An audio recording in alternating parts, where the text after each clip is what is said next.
she was just a girl.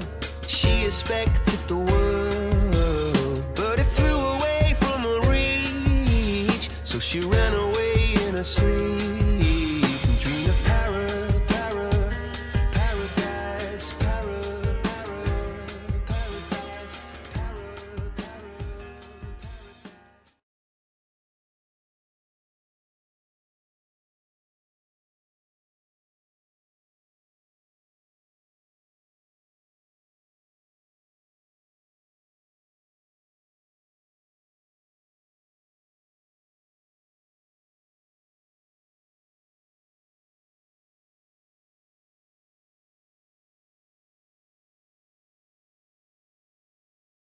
So, do you know anything about how welfare or government assistance has changed over time? Well, it used to not exist, but it's been kind of on an increasing trend to more assistance in the United States. Starting off with the New Deal, getting a lot more steam with LBJ's Great Society. The welfare state was a pretty cool idea well, I wouldn't say that we have the same system as a lot of countries around the world. Socialism and welfare sometimes has a dirty name in American society, but we have been increasing what we want to offer for people in terms of government assistance. I know that in the 1990s, under the Clinton administration, there was welfare reform and many benefits were cut in an effort to make the system more efficient. Lately, there's been Obamacare, and there's been different programs to help people in need that have increased the welfare reform. Welfare revolution of FDR and other presidents like LBJ and JFK in the 20th century. Let's take a look. A long time ago, in a British colony far, far away, English poor laws were enforced as one of the first welfare policy actions. These policies, brought over to colonial America from the motherland, established public workhouses for the unemployed, and helped build many poorhouses such as orphanages and soup kitchens. Half a century after the U.S. gained independence from England, Americans began to move west.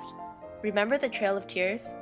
In 1824, the Bureau of Indian Affairs was basically a giant tissue box issued by the government as the first race-centered federal assistance welfare program aimed at protecting and aiding Native Americans.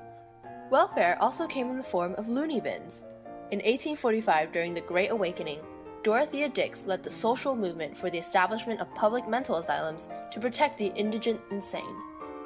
If you remember your APUSH, Freedmen's Aid Societies were established before the Civil War in the northern states to assist former slaves with education and supplies. This led to the creation of the first federal welfare agency, called the Freedmen's Bureau, to provide temporary relief, education, employment, and health care for the newly released slaves during Reconstruction. In 1910, several states passed workmen's compensation laws to protect wage earners from the economic risks of injury or unemployment. Recall that one summer where we had to read Upton Sinclair's The Jungle before starting AP English in junior year? The Food and Drug Administration, or the FDA, were one of the watchdog programs enacted to protect employees in the food industry. Likewise, in 1913, the U.S. Department of Labor was created to promote the welfare of American workers. World War I, one of the most traumatic wars for soldiers due to the condition of being shell-shocked, caused the government to create the U.S. Veterans Bureau, now U.S. Department of Veterans Affairs, in 1930 to help PTSD veterans from the Great War get back into the labor force and provide trauma centers for the victims. Some programs also help the widows and families of deceased or handicapped veterans. The United States saw a revolution in welfare programs through President Franklin Delano Roosevelt when he initiated a New Deal for Americans and established major social welfare programs to combat unemployment and poverty. Programs include the Civilian Conservation Corps, the Civil Works Administration, the Federal Emergency Relief Administration, and later, the Works Progress Administration. Under FDR, the famous Social Security Act was signed into law. It not only established a retirement insurance program, but also established federal welfare programs that help states pay for and administer programs in old age assistance, aid to the blind, aid to dependent children, and general assistance for Americans in need who do not qualify for other forms of help. And finally, the GI Bill after World War II is probably one of the most popular forms of welfare. which provided enormous assistance to World War II veterans toward college admission and financial aid.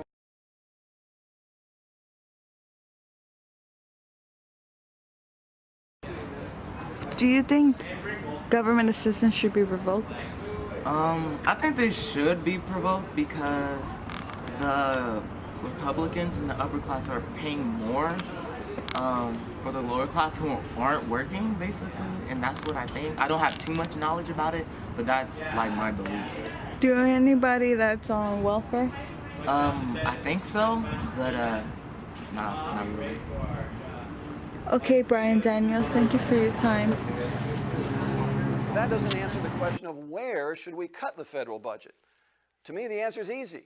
We need to cut an area that actually hurts many of the people we claim we want to help.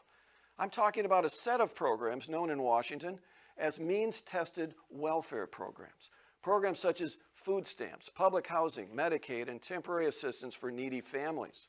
They are means-tested, providing benefits to people below a certain income range.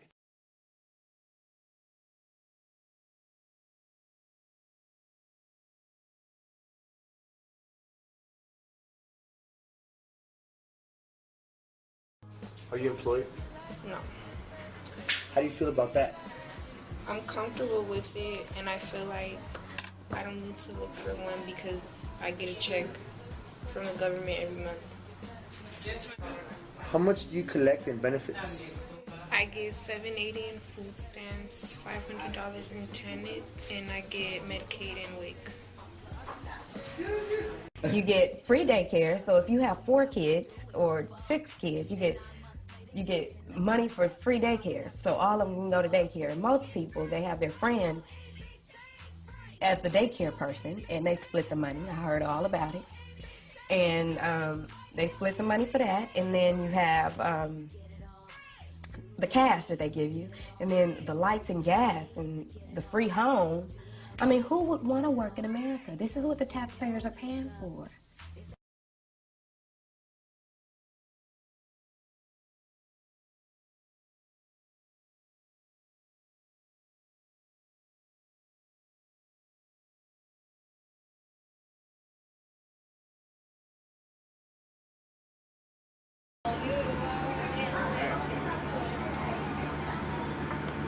Do you know anybody who uses government assistance or is in need of it? I do actually. My aunt on my mother's side, she uses EBT because she's a single adult in a household of 3. So it's hard for her to support herself and support the amount that she has to pay for rent while still buying her own food and stuff. And she's really trying to save up for buying a car to make sure that she can have her own transportation. So she does use EBT to try to support her needs when it comes to groceries and stuff like